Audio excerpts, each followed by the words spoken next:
What's up? What's up? It's your boy J Nev, and we back with a special edition of the Last Word.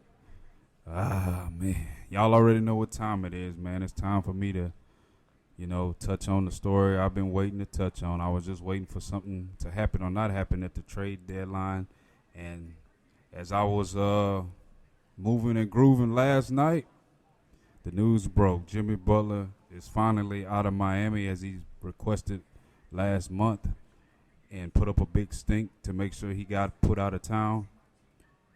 And the Heat have received Andrew Wiggins.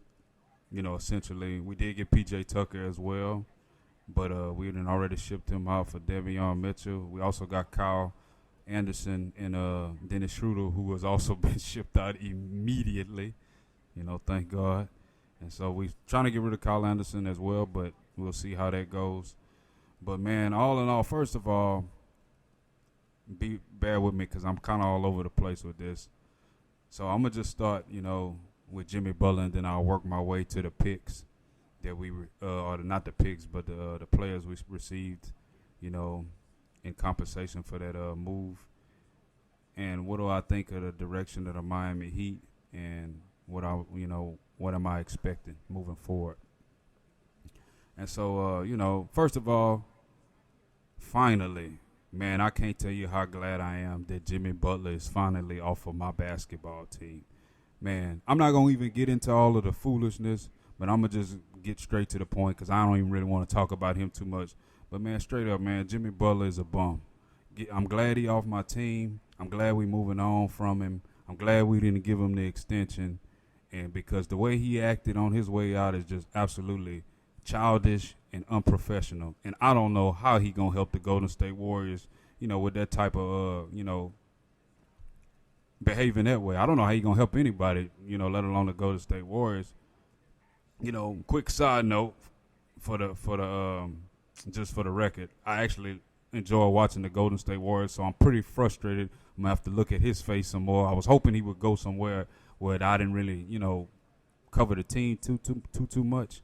But I happen to love Steph Curry and Draymond Green and Steve Kerr and that whole dynasty that they built over there. And I'm just kind of sick that I have to somehow keep up with Jimmy Butler anyway and somewhat kind of root for him. I'm going to try to root for Steph Curry and the Warriors and not root for him. I know that sounds pretty stupid, but that's just how I feel about this, man. That whole situation should have been handled with so much class and dignity. And, man, for all of the people who talking about, man, thank you, Jimmy Butler, blah, blah, blah, blah, these so-called Heat fans out there. Look, man, ain't nobody trying to hear all of that. Listen, dude don't deserve no roses and cupcakes and no, parade on his way out. Man, he quit on us. The dude quit on us. He quit on his teammates. He threw his coach under the bus, all because he didn't get some extension that was, in my opinion, debatable on whether he should get it or not. And it wasn't even that he wasn't going to get the extension. Pat Riley was just like, basically, look, we don't have to worry about that till, at the time it was last summer. So he was saying this upcoming summer, we'll deal with it then. He never said no. He just said he wasn't going to give it to him right off the bat. So somehow, some way in modern society, that is a pass to act like a baby and to just quit playing, quit showing up to your job, quit giving effort because you making 48-point-something million and you have a player option for another $50 million the next season. But somehow, since you didn't get an extra, 20, 30 million, I'm not trying to make little on people money. I understand people need their money and everything. But come on, it's not like you wasn't making anything, and it's not like you still wasn't the highest paid player on the team. So that was just inexcusable. So any way we could have got rid of him, and they lucky, man. If it was me, I would have just sent him home. But I understand the owner didn't want to do that because he didn't want to have his, had a highest paid man on the team just, sitting at home collecting money and not doing any work. So I understand the business side of it. I respect that. But, man, I tell you what, I cannot wait till March 25th. I already got the day circled when Jimmy Butler come back to town for the first time. I don't want to hear no claps. I don't want to hear no, thank you, Jimmys. I want to hear straight boos, and I want to see flagrant fouls. That's what I want to see. That's why I'm coming with. That's the type of energy because I don't appreciate, anybody throwing my team under the bus, like especially after, just all of the success. To me, it ruins that. It ruins his legacy in Miami. And don't even get me started on retiring his jersey. Man, I don't want to hear that either. Anybody who say that, that's just you're not a real Heat fan. I'm calling you out right now. If you think Jimmy Butler deserved to get his jersey retired after the way he behaved on his way out, you are sadly mistaken. And go find another team. I'm throwing you off of Heat Island right now. Yeah, I said it. Josh Nevels is throwing you off of Heat Nation. Go get you another team, because that's one of the most silliest things I ever heard. So a dude get to come in and quit on his team, talk about his teammates, talk about his coach, dog the organization on his way out, and then try to force his way to a team. Then he still gets his jersey retired in the end. Man, get out of here. You got to be kidding me. But let me calm down, because I'm getting very, very frustrated and worked up now that this is over with. There's another side to the story. Obviously we did get Andrew Wiggins, who will be his direct replacement. And I'm going to have to say this. Look, man, I don't got a problem with Wiggs. He a champion. He averaging about 17 points a game right now. And he is a solid two-way player. And he's increased his three-point shooting to 38%, this year. And he's been, pretty good. I know the Warriors are, kind of been mediocre, hovering around 500. But it ain't Andrew Wiggins' fault, I'll tell you that. But, man, since we had the opportunity to get Kevin Durant, I can't lie, man. I'm kind of disappointed, man. I was really hoping that we were going to be able to finally land Kevin Durant. We've been trying to get him for years, man. And, man, and Phoenix, that's another, they just as bad on the doo-doo list as Jimmy Butler right now, on my doo-doo list, that is, because, first of all, y'all tampered, told Jimmy Butler y'all was going to give him the extension, which was part of the reason he was trying to force his way there. And then y'all trying to give us Bradley Beal. We don't want Bradley Beal because nobody want Bradley Beal. Nobody want that contract extension. So y'all going to backdoor and try to trade Kevin Durant to the Warriors.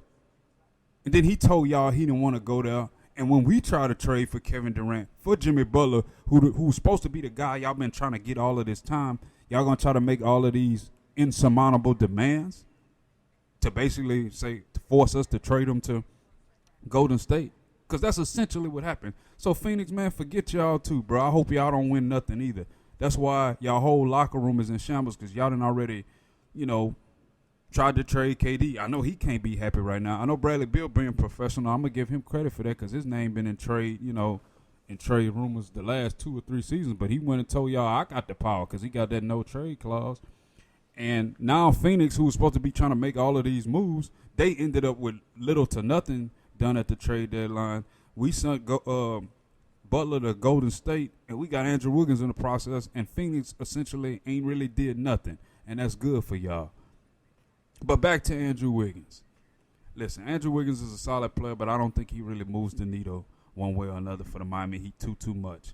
He will blend in with the young players, and we do have the young players gelling and moving right now. Tyler Hero's an all-star for the first time. I'm very excited about that. Bam has seemed to find his footing the last 4 or 5 games, averaging, pretty much his old type of numbers, 25 points, about 10 rebounds, and close, to 7 or 8 assists. That's the old Bam.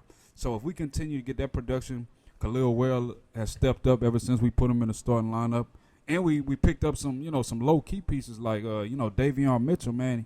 He's a guy from the 2011 draft class who was on that Baylor national championship team. He is a real good defender, a real good young defender who can because we've been struggling at that position, finding ways to shut down our explosive guards. And so he's a little small, but he can stay in front of people like Curry and De'Aaron Fox.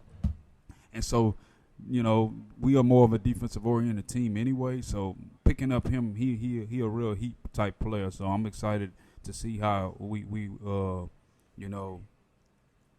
fit him in. And man, yeah. So man, I really wish we could have got KD, y'all. Man, I really wish we could have got KD. But as I said before, Wiggins will fit in. I don't think he catapults us to a conference finals or anything like that. Anything, you never know, man.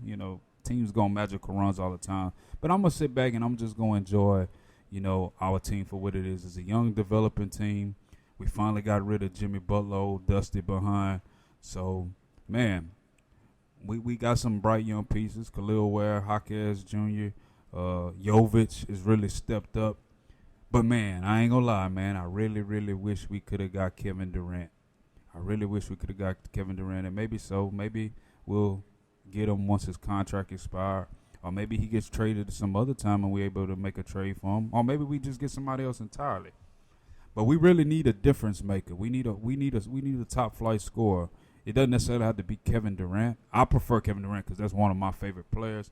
But we definitely need somebody to fill the scoring consistently and give Tyler Hero some help, because eventually teams are going to start to key in on him, and if they figure out we don't have anybody that can consistently beat us scoring, then we're not going to win too many games. So I'm pretty sure the Miami Heat have something in store. I still believe in Pat Riley. I still believe in their exposure. So I'm definitely going to roll with my team, ride or die Heat till I die, baby, and we're going to keep moving. But, getting rid of Jimmy, that's a big step in the right direction. I don't know if I can say anybody won the trade, because I don't really see how Jimmy Butler helps the Warriors out either. I understand they were under a lot of pressure to help Curry, in his twilight years of his career. And they were desperately trying to go after KD. They were desperately trying to go after Brown. They were trying to go after everybody just to get Curry some help. But I really feel like, man, if you was going to pick up somebody like Jimmy Butler, you should have just kept Klay Thompson and paid him that money and that extension that you paid Jimmy Butler. I don't really get that. And it don't look like Steve Kerr too happy about the move either. I heard he was shaking his head coming out of a meeting. He got caught, by one of the Golden State media people shaking his head as he came out of a meeting before the trade was announced. So I don't know how true that is. I'm just saying what I heard and read on the internet, just like everybody else. So, because Curry needs space. So right now they looking at Curry, Buddy Hield, Draymond, Trace Jackson Davis, and Jimmy Butler. That's your starting five. I understand you got Kuminga and you got Paczynski coming off the bench and Moses Moody. They didn't lose too much as far as, player personnel. They basically still had the same team but Jimmy Butler. And but Jimmy Butler's not a three-point shooter. So how does he fit in that space and pace offensive Golden State? Is he going to shoot more threes? Is he going to, not to say he a bad three-point shooter. He's just not a volume three-point shooter. They typically, guys that thrive in that system is guys who can, be deadly from the perimeter. That's not Jimmy Butler. Jimmy Butler is more of a slasher, and he likes to do his damage around the rim and get into the foul line and doing damage at mid-range. Yeah, he can get streaky hot from three, but he's not a three-point shooter. So I just don't understand why the Warriors targeted Jimmy Butler, after Kevin Durant. I think they just would have been better off just keeping Wiggins. Now, that wouldn't have helped us out, but, I didn't, like I said, I didn't care if Jimmy Butler rotted on it, but he was going to have to come back out this suspension anyway, so I just would have, hey, man, you going to sit the bench? You either act right, you either going to act right or sit the bench, or we just going to keep suspending you until you get it right. That's what I would have did. I was perfectly fine with taking that, that angle after the trade deadline, but, the Heat made the move because, they were under a lot of pressure to do so, and, the players, I'm sure they're tired, exhausted. They just wanted to move past it. I'm sure Coach Spo, he definitely looked like he was tired and sick of talking about Jimmy Butler. He ain't even said his name in about a good month. So I know he was done with the situation. But, I got to give credit. That's why I like my team because, they handled it in a professional manner. But all you fake Heat fans out there, man, listen, man. Y'all ought to be ashamed of y'allself talking about thank you for all you did, Jimmy Butler. No, man, this is war. This is war. Now, he started the war, and so we going to finish the war. So if you want to be a Jimmy Butler fan, go root for Golden State. Go root for whatever other team he played for, because chances are, then you got him and Draymond on the same team. Like really, how is that gonna work? Man, but look, I'm not gonna sit here, pal. It's just thank God that the trade is over. We can move forward, and man, we got a lot of good basketball left in us. So stay locked in, y'all. I'm going to cut this episode a little short. I just wanted to touch on that. But I'm going to be back real soon because we got to talk about that Super Bowl, man. We got to talk about that Super Bowl matchup. But thank y'all for rolling with me, man. Y'all enjoy the rest of y'all day. Peace.